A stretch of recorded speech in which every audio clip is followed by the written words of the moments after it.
Thank you for coming along to this session, Jack.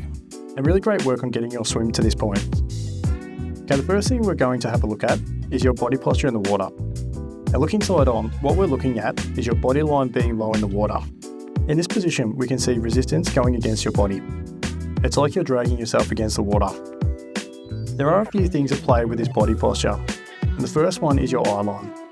In this position here, we can see that your eye line is sitting too high. Now changing this position, we will get your head to sit down, and this will cause your spine to stack up more neutrally.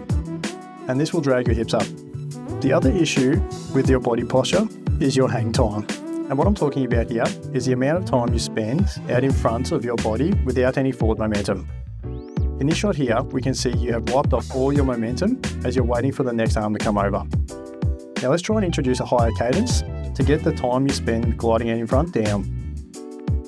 Now the last thing we'll look at with your body posture is your rotation in the water. Let's look from above here, and what we're looking at is your shoulder moving forward and dragging your back up with it. This here is normally the catalyst for you to roll onto your side and finish off your stroke. And what we are seeing here is you're staying relatively flat in the water. And that forward movement in that shoulder drags your back out of alignment to the midline. The byproduct of this is the hips kicking out. Now looking at the full stroke, we can see there's a large curve in your body now. Let's do a few kicking drills to get you rolling a little more efficiently. See if we can kick this lateral movement in your body. Alright, the next thing we'll look at is your stroke length.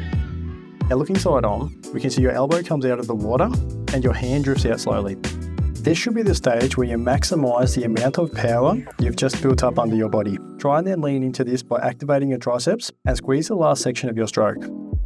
Try and use the cue of brushing your thumb past your thigh as you exit the water. I also incorporate the drill rear sculling to develop this feel at the rear stage of your stroke. Okay, the last thing we'll look at here is your hand position. And what we're looking at is as you move from catch phase into setup phase, you break your wrist and release the hold of water.